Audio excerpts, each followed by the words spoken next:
Castellano was the godfather, the reputed head of New York's most powerful organized crime family. But now the hunt is on for his killers, and the police are trying to figure out what the rub-out means to the underworld. We have team coverage of the Castellano murder, beginning with Chris Borgen, who has the latest on the search for evidence. Big Paulie Castellano's spectacular execution was a grisly piece of street theater that has left authorities with dozens of unanswered questions and apparently few leads. Federal agents and police believe that the three hitmen capped off their seamless contract with a slick getaway in a waiting car. One source said that auto had the New Jersey license plate number ABM 43Z, but today police discounted that theory. That plate number was taken from a car that was seen at about 7 o'clock at night, and we don't expect that that car will show up as being involved in this instance at all. And so while certain investigators are looking for the men who pulled the trigger, trying to figure them out, there are other investigators who are looking for the man who invited Paulie Castellano to come to this location. That location was in front of Sparks' popular steakhouse on East 46th Street, but the restaurant's owner isn't certain Castellano was headed there. I have no idea, truthfully, we did not have a reservation, so we'd have no prior knowledge whatsoever. But the deeper question tonight is why? Why Castellano and his bodyguard, Thomas Bilotti, were rubbed out. Clearly, Castellano's image as an all-powerful Don had suffered greatly because of his recent indictment and trial on international car theft charges, plus an upcoming separate trial as a member of organized crime's ruling commission. If you took a poll of the people within his family and in the mob in general, they would find him to be a liability rather than an asset, to want him dead rather than alive. And some authorities believe that Castellano and the hand-picked Bilotti were victims of young Gambino family Turks who were allied with the late Aniello Della Croce, who was second in command behind Castellano. Who is next in line with Paulie Castellano going down? Well, I would say probably somebody from the Della Croce side of the family. The name Mr. Gotti comes up every so often, 46 years of age. What do you think he might be? I would presume that he's a reasonable candidate. But for the time being, at least, New York City police view the rubouts as potentially disastrous public hazards. Well, ordinarily it's done in a more a quiet place, quiet area, rather than the middle of Manhattan, such as that took place. Even Anastasia was shot inside of a barber shop. Chris Borgen, Channel 2 News. I'm Barbara Nevins at the federal courthouse. Paul Castellano's attorney went to bat perhaps one last time for the dead mob leader today. In the courtroom, the judge agreed to separate Castellano's case from 9 other alleged members of the Gambino crime family on trial, charged with running a multi-million-dollar international car theft ring. Mr. LaRosa, if this case continued, what would have happened to Mr. Castellano? He would have been found not guilty. I don't think there was any doubt about that. After the Castellano decision, faces of the men on trial brightened as Judge Kevin Duffy said he is considering declaring a mistrial. The judge, behind closed doors, questioned jurors individually.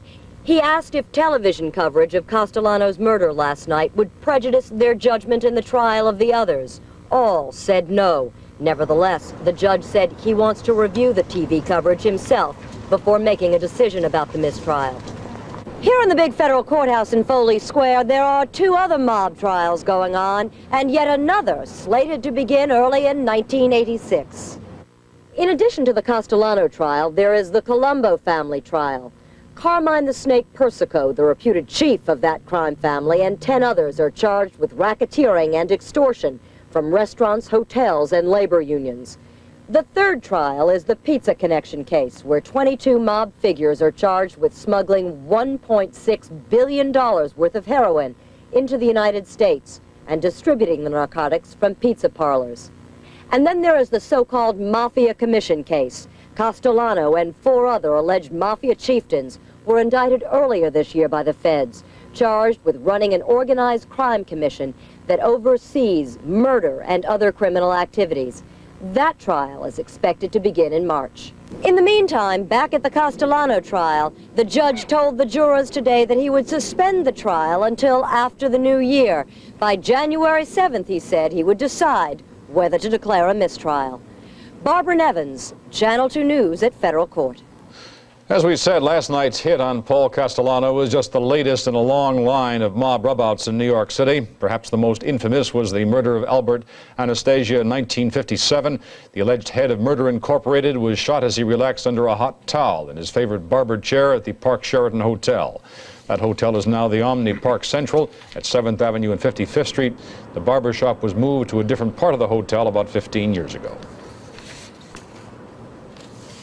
In the early 1970s, alleged mobster Joseph Colombo was a leader of the Italo-American movement, which was complaining that Italians were being stereotyped as criminals.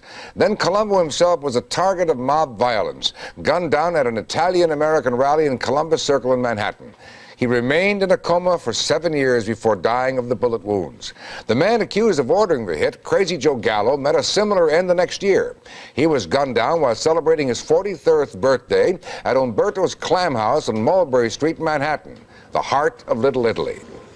Our team coverage of the Castellano killing continues now with a look at the impact organized crime has on you. You may think you're not affected by the mob, but as Neil Rosenau reports, the cost to you and your family may be very high indeed. If you drive a car in the New York area, federal officials say you pay tribute to Paul Castellano's organization. By stealing cars, organized crime makes big money on used parts, and you pay higher rates for insurance. If you buy meat in the supermarket, Paul Castellano's gang has already taken its cut. Back in the 70s, the price was 7 to 10 cents a pound, added on to the cost of meat by the racket that was going on, where you had to sell to a mafia middleman who was paying off to Castellano and a couple of other mafia people in order to sell your meat in New York. Jonathan Whitney's book, Vicious Circles, shows how organized crime's interests are far broader than just gambling, illegal drugs, and prostitution. Most anything that moves by truck costs you more because the mob is involved. Crime bosses like Castellano make millions from the clothes you wear, the food you eat, and the roof over your head.